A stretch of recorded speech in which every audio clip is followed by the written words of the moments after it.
بسم الله الرحمن الرحیم. شروع کوم د ډیر زیات بخونکی او د ډیر زیات مهربان رب په نوم باندې. السلام علیکم ورحمت الله وبرکاته. امید در کوم چې تاسو ټول په ټیک ټاک کې الله پاکم خوشاله آباد ساته. الله پاک دې زمونږ د کتونکو زمونږ د اوریدونکو ټول خواهشات دا پوره کړي. څومره چې حاجات لري په زړه کې، څومره چې امیدونه لري او دغه رنګ څومره چې ارمانونه په زړونو کې لري، الله پاک دې دا ټول دا پوره کړي د خپلو خزانو نه. او څومره چې مشکلات دي زمونږ کتونکو ته، زمونږ اوریدونکو ته، دا ټول مشکلات د الله پاک د خپلو خزانو نه پوره کړي. نن چې کومه زمونږ وظیفه ده دا د حاجت د پوره کېدو لپاره ده، دغه رنګې د امیدونو د پوره کېدو لپاره ده. نو که تاسو حل کړي په دنیا کې حل که وخت تیری او د هر چا د دنیا حاجتونه دي. دا وظیفه پیغمبر علیه صلات وسلام کړې وه. د پیغمبر علیه صلات وسلام ډېر زیات غټ حاجت و. محترم الله پاک پیغمبر علیه صلات وسلام ته فرمایل چې محبوبه خفه کېږه مو، سره ټول حاجتونه به دا زه پوره کړمه. فرمای محترمو چې یو ځل پیغمبر علیه صلات وسلام ناستی و او جبرائیل علیه صلات وسلام تشریف راوړو. چې کله راغی جبرائیل علیه صلات وسلام پیغمبر علیه صلات وسلام سره کېناستو، د دواړو جهانو سردار مبارک دې تپوس وکړ جبرائیله ولې غمجن یې؟ فرمایي جبرائیل علیه صلات وسلام چې زه نن تللی وم جهنم ته، ما نن پوره جهنم دا وکتو. په دې باندې د الله رسول ډېر زیات غمجن یم او ډېر زیات پریشان یم. نو پیغمبر علیه صلات وسلام ته فرمایي چې ما ته د جهنم احوال ووایه، ته څنګه پریشان یې؟ نو جبرائیل علیه صلات وسلام ته فرمایل چې زه لاړم جهنم ته. د جهنم چې کومه لاندې طبقه وه په دې کې الله پاک منافقان را جمع کړي وو. ان المنافقین فی الدرک الاسفل من النار، منافقان پکې را جمع شوي وو. فرمایي چې ورپسې چې کومه دویمه طبقه ده د لاندې نه، نو په دې کې الله پاک مشرکان دا را جمع کړي وو. څونه چې مشرکان دي دا ټول مشرکان په دغه طبقه کې دا پراته وو. ورپسې فرمایي چې د لاندې نه چې کومه درېیمه طبقه ده په دې کې د نور عبادت کوونکي دا پکې پراته وو. او فرمایي چې کومه بله طبقه ده په دې کې یهودیان دا پراته وو او چغې والي الله پاک هغوی ته عذاب ورکوم. او فرمایي چې بله طبقه کې د لاندې نه چې کومه دویمه طبقه ده، کومه څلورمه طبقه ده په دغه کې فرمایي چې عیسایان دا پراته وو پکې او دا سوځېدل. پیغمبر علیه صلات وسلام رنګ مبارک دا ډېر زیات سور شو چې عیسایانو پسې خو زموږ نمبر ده چې جبرائیل علیه صلات وسلام به سوی. په دې کې حضرت جبرائیل علیه صلات وسلام دا خاموش شو. نو پیغمبر علیه صلات وسلام ته فرمایي جبرائیله ولې خاموش شولې، مخکې مو ووایه که نه؟ نو جبرائیل علیه صلات وسلام فرمایل د الله رسوله کومه چې وړومبۍ طبقه ده په دې کې ستا امتیان دا پراته وو، دا سوځېدل پکې. نو پیغمبر علیه صلات وسلام چې دا جمله واورېده نو ډېر زیات پریشانه شو، ډېر زیات خفه شو. پیغمبر علیه صلات وسلام لاړه کور ته او دغه رنګې فرمایي چې پیغمبر علیه صلات وسلام چې به مونځ له راووتو نو به سیده به لاړه کور ته، ځان بس به وربند کو، چا څه به خبرې نه کولې. یو ورځ پیغمبر علیه صلات وسلام دقه شان چلو کو. کله دویمه ورځ شوه نو پیغمبر علیه صلات وسلام به مونځونه راوتو واپس به تلو ایسته. صحابه کرامو سوچ وکړي دا څه چل شوی دی، پیغمبر علیه السلام خفه دی دا ولې؟ ځکه راشي مونځو کې واپس لاړ شي پیغمبر علیه السلام. دغه رنګې په درېیمه ورځ هم دقه چلو شو. ابوبکر صدیق صاحب رضی الله تعالی عنہ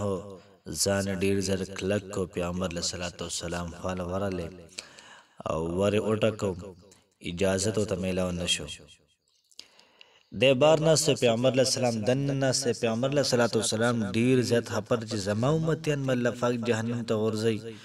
نو په دې خپلو امتیانو باندې پیغمبر علیه صلات وسلام ډېر زیات خفه و.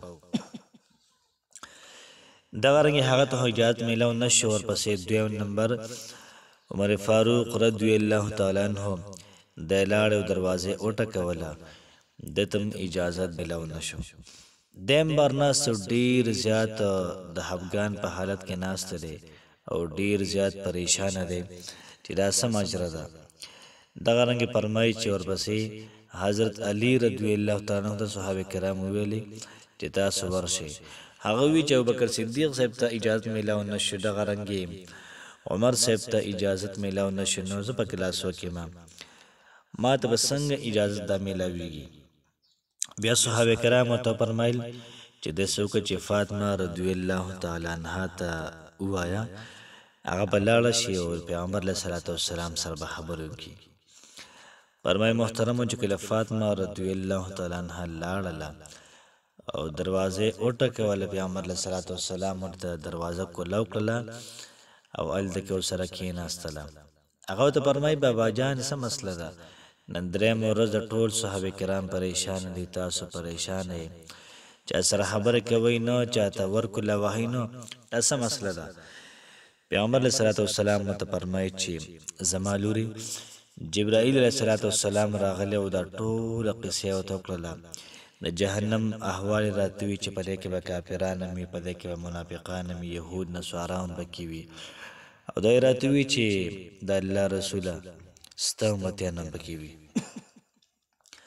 نو په دې باندې پریشان م چې زما امتیان به جهنم ته لپا غورځي د دینه بعد پیغمبر علیه الصلاۃ والسلام به الله پاک ته سر په سجود باندې کې هودو او جړای شروع کړل فرمایي چې په دې دوران کې جبرائیل علیه السلام رااله او پیغمبر علیه السلام ته د آیات راوړو ولسوف يعطيك ربك فترضى ولسوف يعطيك ربك فترضى ولسوف يعطيك او هامها ضرب تعالی درکړی شي ولسوف يعطيك ربك فترضى مطلب دا شو الله پاک تعالی زر تر زرا ورکړه درکې تعالی و درکې هغه سم چې په کوم باندې ترازی کیږي الله پاک به هغه سو کی چې په کوم سبانه ترازی کیږي دا ذکر پیغمبر علیه السلام د محترم د میلاو شو او جکله جبرائیل علیه السلام پیغمبر علیه السلام ته د آیات مبارکه ویلي پیغمبر علیه السلام په دی باندې خوشاله شو نو زمونږ نن وظیفه محترم او دا خبر وګد شولا وظیفه دار چې چا کو څومره غټ غم وي او د چا کو څومره غټه پریشانی وي د ټولو پریشانو د غمونو د فارد د غرنګي د چا څومره غټ حاجت وي د هغې د پوره کېدو لپاره ولسوف يعطيك ربك فترضى دا وظیفه کوي ان شاء الله العزیز په رمضان کې کولای شي او په غیر رمضان کې کولای شي الله پاک واستاسو ټول غمونه ته ختم کړي د چا کو څومره غټ حاجت وي د پیغمبر علیه السلام څومره غټ حاجت د چا کو څومره غټ حاجت وي د حاجت لپاره وظیفه کې الله پاک بدري انسان ټول حاجتونه د پوره کړي کو څوک د رښتې لپاره کې بیم کولای شي کو څوک د نوکرۍ لپاره کې بیم کولای شي کو څوک د نوې کور لپاره کې بیم کولای شي کو څوک د گاډي غستو لپاره کې نو بیام دا کولای شي مطلب دا چې په دنیا کې وګرځي سونه غمونه دي په دنیا کې سونه پریشانی دي په دنیا کې سونه مشکلات دي د ټولو د حل لپاره ولسوف يعطيك ربك فترضى دا ډیر زیاته او فور په وظیفه محترمه دغه رنګ انسان چې څومره حاجتونه دي د ټولو حاجتونو د پوره کېدو لپاره ولسوف يعطيك ربك فترضى راځي چې وظیفه طرف ته وظیفه دا سره چې موږ محترم درې پیری یا 11 پیری یا 21 پیری با دا موږ درود شریف وایو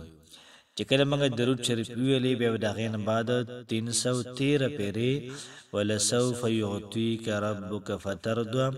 دا وایو بیا د غین بعد 21 پیری یا 11 پیری یا و پیری دا به درود شریف وایو او بیا د الله پاک محترم سوال وکړو الله پاک ته بو جوړو اے پروردگار دا پورا جهان نتا پیدا کړی دی او زما دا غم